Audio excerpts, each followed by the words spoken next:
दोस्तों, आज हम एक्सप्लेन करने वाले हैं हाल ही में आई मूवी देवकीनंदन वासुदेव को। इसलिए आप वीडियो को भी लाइक कर दीजिए। हम चलिए कहानी शुरू करते हैं। तो मूवी की शुरुआत में हमें देवेंद्र नाम के गुंडे को दिखाया जाता है, जो अपने आदमी को कह रहा था कि उसने कंसराजू के खिलाफ पुलिस कंप्लेन कर दी है। अब वो हमारी जमीन पर कदम भी नहीं रख पाएगा और ये जमीन हमेशा हमेशा के लिए हमारी होगी। वहीं दूसरी तरफ सीन कंसराजू नाम के बहुत बड़े आदमी के घर पर शिफ्ट होता है, जहां उसके घर पर आज हवन चल रहा था। यहाँ एक औरत दूसरी औरत से पूछने लगती है कि मालिक ये हवन क्यों करवा रहे हैं, जिस पर वो औरत उसे बताती है कि कंसराजू की बहन के जल्द ही बच्चा होने वाला है, इसलिए कंसराजू ने अपनी बहन के लिए ये हवन रखवाया है। और इतना ही नहीं, उसकी बहन उससे दूर ना जाए, इसलिए कंसराजू ने अपने जीजा को अपना घर जमाई बनाकर रखा है, क्योंकि वो अपनी बहन से बहुत प्यार करता है। पर तभी कंसराजू को पकड़ने उसके घर पर पुलिस आ जाती है और उन्हें पता चलता है कि कंसराजू कहीं बाहर जा रखा है और वो कुछ ही देर में वापस आने वाला है। इसलिए वो पुलिस ऑफिसर वहीं रुककर कंसराजू का वेट करने लगता है। फिर यहाँ सीन देवेंद्र पर शिफ्ट होता है, जहाँ कंसराजू उसके पास पहुंच जाता है और वो एक एक करके उसके सभी गुंडों को जान से मार देता है, जिसे देखकर देवेंद्र कंसराजू के पैरों पर पड़ जाता है कि मुझसे गलती हो गई, मैं अपनी कंप्लेन वापस ले लूंगा। इस पर कंसराजू कहता है कि तूने मेरे खिलाफ पुलिस कंप्लेन करने की हिम्मत कैसे करी, इसकी सजा तो तुझे मिलेगी ही। और कंसराजू उसे भी बेरहमी से जान से मार डालता है। जिसके बाद जैसे ही कंसराजू अपने घर पहुंचता है तो उसको सारे पुलिस वाले मिलकर अरेस्ट करने लगते हैं। इस पर कंसराजू ने कहता है कि मरे हुए आदमी की एफआईआर नहीं मानी जाती और जब सबूत हो तभी मेरे पास आना। इसलिए पुलिस वालों को भी वहां कंसराजू को अरेस्ट किए बिना ही जाना पड़ता है। फिर कंसराजू हवन करता है और हवन पूरा करने के बाद पंडित जी कंसराजू को काशी में जाकर गंगा में स्नान करने को कहते हैं। जिसके बाद सीन काशी में शिफ्ट होता है। यहाँ कंसराजू देखता है कि एक आदमी अचानक से सीढ़ियों पर ही गिरकर मर चुका है। पर तभी वहाँ एक अघोरी आकर उसे जीवन दान देकर बोलने लगता है कि भगवान तुम्हें कुछ दिन और जिंदा रखना चाहते हैं और ये सब उन्हीं की लीला है। यही बोलकर वो अघोरी वहाँ से चला जाता है। जिसके बाद कंसराजू उसके पंडित के कहे अनुसार पूजा करने लगता है। तभी यहाँ पर वही अघोरी आकर कंसराजू को कहता है कि मैं देख पा रहा हूँ कि तुम्हारी मौत जल्दी होने वाली है। जिस पर कंसराजू अघोरी से घमंड में आकर कहता है कि मेरी मौत कभी नहीं हो सकती, मैं सबका काल हूँ। तब वह अघोरी कंसराजू के लिए भविष्यवाणी करता है कि उसकी बहन की तीसरी संतान उसकी मौत का कारण बनेगी। ये सुनकर तो कंसराजू भी हैरान हो जाता है। फिर वो जैसे घर पहुंचता है, उसकी बहन के बच्चे होने वाले होते हैं। पर तभी पुलिस आकर उसे अरेस्ट करके ले जाने लगती है। जिस पर कंसराजू उस पुलिस वाले से पूछता है कि मेरे खिलाफ गवाही किसने दी, जिसे वो पुलिस वाला बताता है कि तुम्हारे खिलाफ गवाही देने वाला कोई और नहीं बल्कि देवेंद्र का छोटा भाई भूपति है, इसलिए अब तुझे जेल जाने से कोई नहीं बचा पाएगा। जिसके बाद हम देखते हैं कि कंसराजू को 14 साल की जेल की सजा हो जाती है और सीन कुछ साल बाद शिफ्ट होता है, जहां हम देखते हैं कि जन्माष्टमी के उत्सव पर गांव में दही हांडी फोड़ने की प्रतियोगिता चल रही होती है, जिसमें भाग लेने के लिए कंसराजू का आदमी रंगा और सामने से कृष्णा नाम का लड़का होता है। इनके बीच आपस में दही हांडी फोड़ने के लिए छीना झपटी होने लगती है और देखते ही देखते रंगा के आदमी कृष्णा को हराने के लिए मारने लगते हैं। तब उन्हें मारकर कृष्णा दही हांडी फोड़ देता है और वो गांव वालों के सामने हीरो बन जाता है। वहीं दूसरी तरफ कृष्णा की माँ एक पंडित के पास जाकर अपने बेटे की कुंडली दिखाती है, जिस कुंडली को देखकर वो पंडित जी उसकी माँ को बताने लगते हैं कि तुम्हारे बेटे की जल्द ही मौत होने वाली है या फिर वो किसी न किसी की जान ले लेगा। ये सुनकर कृष्णा की माँ बहुत ज्यादा डर जाती है और वो रोने लगती है कि कृष्णा उसका तीसरा बच्चा है और पहले उसके 2 बच्चे पैदा होते ही मर चुके हैं। जिस पर वो पंडित जी उसकी माँ को कृष्णा के हाथ पर बांधने के लिए रक्षा कवच देते हैं। तब उनकी बात को मानकर कृष्णा की माँ उसके पास जाकर उसके हाथ पर रक्षा कवच बांध देती है।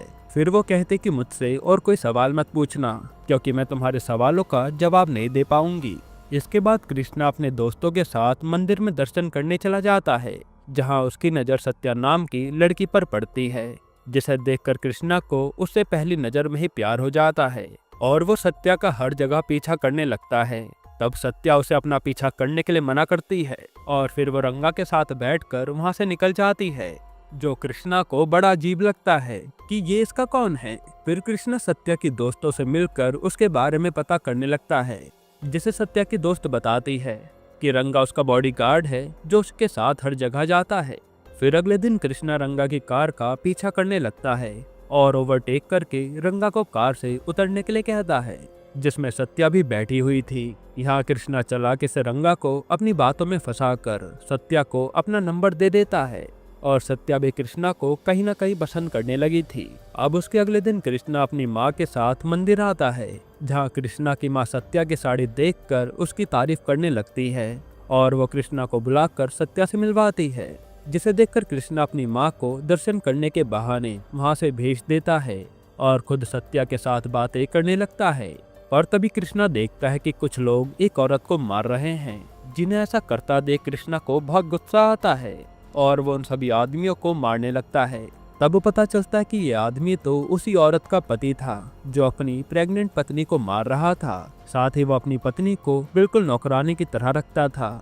यहाँ कृष्णा उस औरत के पति को मारकर समझाता है कि वो औरत अपना घर बार छोड़कर तुम्हारे घर आई है और तुम उसी को मार रहे हो, तुम्हें शर्म नहीं आती। जिसे देखकर वो आदमी कृष्णा को बोलता है कि आज से वो अपनी पत्नी का हमेशा अच्छे से ध्यान रखेगा। तब यहाँ ये सब देखकर सत्या भी कृष्णा से इम्प्रेस हो जाती है। जिसके बाद हमें कंसराजू को दिखाया जाता है, जो जेल में बैठकर कुछ सोचने लगता है और सीन फ्लैशबैक में शिफ्ट होता है, जहाँ कंसराजू जैसे ही कोर्ट से 14 साल की सजा पाकर निकल रहा था, तब वो गुस्से में उसी पुलिस इंस्पेक्टर का कत्ल कर देता है, जिस वजह से उसको 21 साल की सजा हो जाती है। अब सीन प्रेजेंट में शिफ्ट होता है, जहाँ 2 हवलदार कंसराजू को देखकर कहते हैं कि ये आदमी 10 दिन में जेल से छूटने वाला है और ये किसी हैवान से कम नहीं है। वहीं दूसरी तरफ कृष्णा सत्या से मिलकर उसे प्रपोज कर देता है और सत्या से उसका जवाब मांगने लगता है। पर तभी रंगा के आदमी वहां आ जाते हैं और सत्या को उनके साथ जाना पड़ता है। जिसके बाद कृष्णा अगले दिन सत्या से मिलने उसके कॉलेज जाता है, पर वहाँ सत्या सभी लोगों के सामने उसे जोर की चाटा मार देती है और कृष्णा वहाँ से चुपचाप निकल आता है कि पता नहीं इसे क्या हो गया। वहीं दूसरी ओर हमें देवेंद्र के छोटे भाई भूपति को दिखाया जाता है, जिसे उसका आदमी आकर बताता है कि कंसराजू जेल से छूट गया है, जिसका नाम सुनकर भूपति डर जाता है। इधर कंसराजू जेल से निकलते ही सीधा भूपति के घर उसे मारने पहुंच जाता है, पर भूपति उसके आने से पहले वहां से भागकर कहीं छुप गया था और फिर वो कंसराजू को कॉल करके कहता है कि मैं अभी तो भाग गया हूँ, पर मैं तुझे मारने जरूर आऊंगा। जिसे कंसराजू कहता है कि जब तक तू मेरी नजरों से दूर है तब तक तू जिंदा रहेगा और जिस दिन तू मेरे सामने आया उस दिन मैं तुझे जान से मार दूंगा। इसके बाद कंसराजू कार लेकर वहां से अपने घर जाने लगता है, पर तभी उसकी कार का टायर पंचर हो जाता है। तब वहीं से कृष्णा भी अपने घर जा रहा होता है, जो कंसराजू की कार को खराब देखकर उसे उसके घर तक के लिए लिफ्ट देता है। अब कंसराजू अपने घर पहुंचकर अपनी बहन को कहता है कि मुझे अपनी भांजी से मिलना है, पर यहाँ उसकी बहन अपने भाई को सामने देखकर हकबका गई थी। इसके बाद सीन फ्लैशबैक में जाता है, जहां हम देखते हैं कि कंसराजू अपनी बहन अन्नपूर्णा की तीसरी संतान ना हो, इसलिए वो अपने जीजा को ही जान से मार देता है और उस अघोरी की भविष्यवाणी को गलत साबित कर देता है। जिसके बाद सीन प्रेजेंट में आता है और यहाँ अन्नपूर्णा अपनी बेटी के पास जाकर उसे कहती है कि उसका मामा घर वापस आ गया है और वो काफी डरी डरी लग रही थी। तब उन्हें सत्या समझाती है कि माँ आप डरो मत, हम सब संभाल लेंगे। यही हमें एक शॉकिंग बात पता चलती है कि उस दिन अन्नपूर्णा ने एक नहीं बल्कि 3 लड़कियों को एक साथ जन्म दिया था, जिनके नाम उसने सत्यभामा, सत्यलीला और सत्यवती रखा था। साथ ही ये बात सिर्फ उसकी नौकरानी को पता थी और ये बात किसी और को पता ना चले, इसलिए अन्नपूर्णा ने सभी आदमियों को बोल दिया था कि जब तक मेरा भाई जेल से नहीं आ जाता तब तक कोई भी आदमी हमारे घर में कदम नहीं रखेगा। और तभी से ये राज एक राज बनकर छुपा हुआ था। खैर फिर अपनी भांजी से मिलने के बाद कंसराजू अपनी भांजी के लिए हवन रखवाता है, जहां पंडित जी कंसराजू को पूरे घर में गंगा जल छिड़कने को कहते हैं और कंसराजू रंगा को ये काम करने को कहता है। पर तभी रंगा देखता है कि उसके आने से पहले सत्या अपने कमरे में आ रखी है, जिसे मिलकर सत्या बहाना बनाने लगती है कि मुझे पंडित जी ने नया कपड़ा लाने को कहा था, लेकिन तभी रंगा देखता है कि सत्या तो बाहर हवन में बैठी है और जैसे वो यहाँ दूसरी सत्या को देखता है तो वो यहाँ नहीं होती। ये देखकर उसे समझ नहीं आता कि आखिर सत्या इतनी जल्दी हवन में कैसे पहुंच गई। खैर रंगा इस बात को इग्नोर करके वहां से चला जाता है। जिसके बाद कंसराजू हवन खत्म करके वहां से कहीं जाने लगता है। तभी अचानक से उसके सामने एक ट्रक आने की वजह से उसका बैलेंस बिगड़ जाता है और भूपति के आदमी उसकी आंखों पर मिर्ची पाउडर डालकर उसे मारने लगते हैं। पर तभी वहां से जा रहे कृष्णा की नजर कंसराजू पर पड़ जाती है, जो उसके पास आकर भूपति के सभी आदमियों को मारकर उन्हें वहां से भगा देता है। फिर कृष्णा कंसराजू के साथ अपने घर आता है और उसे अंदर बुलाता है, क्योंकि कंसराजू को कृष्णा पर भरोसा हो गया था। इसके बाद यहाँ वो अन्नपूर्णा को कहता है कि मैंने सोचा है कि सत्या की शादी रंगा के साथ हो जानी चाहिए। जो सुनकर तो यहाँ कृष्णा के होश उड़ जाते हैं और उसे पता नहीं था कि सत्या कंसराजू की भांजी है। इसके बाद कृष्णा ये बात सुनकर वहां से सीधा अपने दोस्तों के पास चला जाता है और वो आज खूब शराब पीता है। तब उसे उसके दोस्त कहते हैं कि तुम एक बार जाकर सत्या से बात तो करो कि वो भी तुमसे शादी करना चाहती है या नहीं। उनकी बात को सुनकर कृष्णा रात में ही सत्या से मिलने उसके घर पहुंच जाता है। फिर कमरे में आकर वो देखता है कि सत्या एक नहीं तीन है। कृष्णा को लगता है कि वो नशे में कुछ ज्यादा ही देख रहा है। हालांकि बात करने पर कृष्णा को यकीन होने लगता है कि ये तीनों सच में हैं। और कृष्णा को याद आता है कि उस दिन कॉलेज में जिस लड़की ने मुझे चाटा मारा था वो शायद सत्या की ही कोई दूसरी बहन होगी। जिसके बाद अन्नपूर्णा उसे अपनी पूरी कहानी सुनाती है कि कैसे उन्होंने इतनी हिम्मत करके अपनी तीनों बेटियों को बड़ा किया। जिनकी पूरी बातें सुनने के बाद कृष्णा इमोशनल होकर अन्नपूर्णा को वादा करता है कि मैं आपको और आपकी बेटियों को घर से बाहर जरूर निकालूंगा। फिर अगले दिन कृष्णा कंसराजू के पास आकर उससे कोई नौकरी मांगने लगता है, जिस पर कंसराजू कृष्णा को सत्या के साथ हर समय रहने के लिए कहता है एज अ बॉडीगार्ड। फिर उसी रात रंगा सत्या के पास आकर उसे अकेले में मिलकर बात करने के लिए कहता है कि अब तो हमारी शादी होने वाली है, जो बात सत्या को अच्छी नहीं लगती। इस पर कृष्णा सत्या के साथ मिलकर एक प्लान बनाता है और सत्या से कहता है कि रंगा से कहो कि खूब सारी बिरयानी लेकर आए। तब सत्या उसे ऐसा ही कहती है और उसकी बात मानकर रंगा बहुत सारी बिरयानी लेकर सत्या के साथ बैठ जाता है।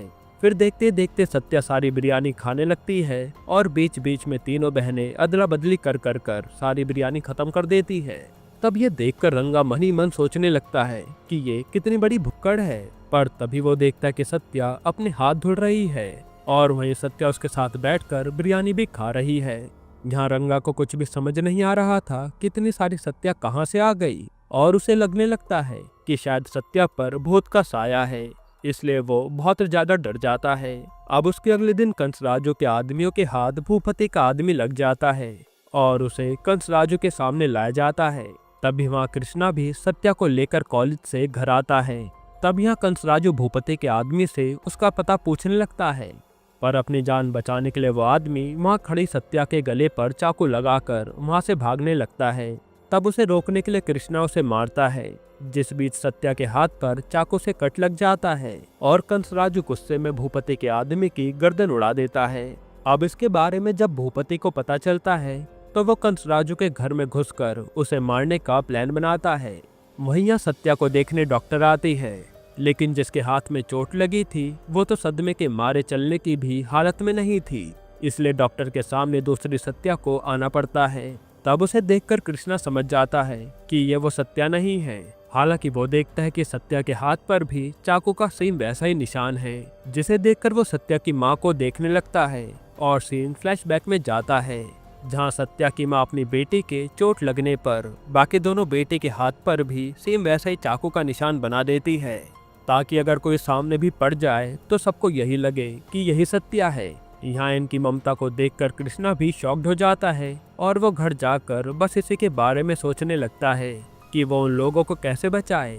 तब उसके पास उसकी माँ आती है और पूछती है कि बेटा तुम परेशान क्यों हो। यहाँ कृष्णा अपनी माँ को झूठ कहता है कि मैंने एक किताब पढ़ी थी जिसमें एक माँ और उसकी एक लड़की बड़ी मुसीबत में फंसी है, अब ऐसे में हीरो को क्या करना चाहिए। तब उसकी माँ कहती है कि हीरो का काम है लोगों की मदद करना, तो उसे उन लोगों की मदद करनी चाहिए। जिनकी बात को मानकर कृष्णा रात में ही उन सभी को अपने साथ ले जाने के लिए कंसराजू के घर में पहुंच जाता है। लेकिन तभी भूपति भी कंसराजू को मारने के लिए उसके घर में घुस जाता है और देखते देखते वहाँ बहुत घमासान लड़ाई शुरू हो जाती है, जिसमें कृष्णा और कंसराजू साथ मिलकर भूपति और उसके सभी आदमियों को जान से मार देते हैं। इसके बाद कृष्णा जैसे ही अपने घर पहुंचता है तो कृष्णा की ऐसी हालत देखकर उसकी माँ उसे खूब डांटती है कि मैंने तुझे लड़ाई झगड़े से दूर रहने के लिए कहा था, तो तू ये सब क्या करके आया है।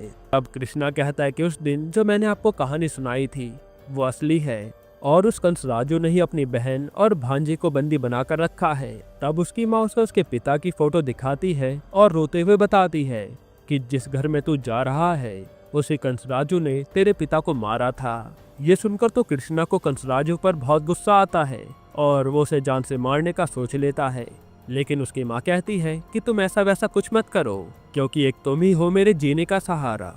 पर कृष्णा तो अपनी माँ की बात नहीं मानता और कृष्णराजू को कॉल करके कृष्ण मंदिर पर बुलाता है। वहीं कृष्णा सत्या उसकी बहनों और उसकी माँ को भी अपने साथ ले आता है। फिर यह कंसराजू जैसे ही अपनी भांजे को देखता है तो वो हक्का बक्का रह जाता है कि यहाँ तीन तीन सत्या कैसे। तब उसे सारी बात समझ आती है कि मैं भविष्यवाणी को बदल नहीं पाया।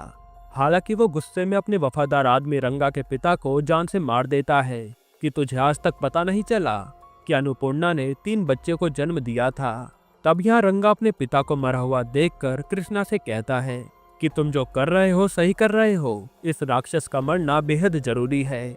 जिसकी बात सुनकर कंसराजू उसे भी जान से मार देता है। जिसके बाद कृष्णा कंसराजू और उसके सभी आदमियों से लड़ने लगता है जो कृष्णा को बहुत बेरहमी से मारते हैं। पर तभी कृष्णा की माँ उन सभी गुंडों को डंडे से मारने लगती है, जिसे धक्का देकर कंसराजू सत्या को मारने उसके पास जाने लगता है। तब उसे पास जाता देख कृष्णा हिम्मत करके उठता है और एक एक करके कंसराजू के सभी आदमियों को जान से मार देता है। फिर उसकी कंसराजू से लड़ाई शुरू होती है जहाँ कंसराजू कृष्णा पर भारी पड़ रहा था, पर जैसे तैसे कृष्णा कंसराजू को खूब मारता है और फिर चाकू लेकर उसे मारने उसके पास जाने लगता है। पर तभी एक चमत्कार होता है और भगवान कृष्ण की मूर्ति से उनका सुदर्शन चक्र निकलकर कंसराजू का गला उड़ा देता है। और ये सब देखकर वहाँ खड़े लोग बस देखते रह जाते हैं कि ये हुआ क्या। फिर वो लोग कहते हैं कि ये सब सिर्फ मुरलीधर की लीला है और कुछ नहीं। यहीं पर ये मूवी खत्म होती है। दोस्तों, आपको ये मूवी कैसी लगी हमें कमेंट में जरूर बताइएगा। अगर मैं आपको छोटा सा रिव्यू दूं तो स्टार्टिंग में तो देखकर लग रहा था कि ये मूवी बहुत ही इंटरेस्टिंग होने वाली है, पर धीरे धीरे मूवी ने बोर करना शुरू कर दिया और इस स्टोरी में काफी लूप होल्स भी थे। खैर, आपकी क्या राय है इस मूवी को लेकर कमेंट में बताइएगा। और अगर आप एक कमाल की मूवी देखना चाहते हैं तो आप ये वीडियो देख लीजिए।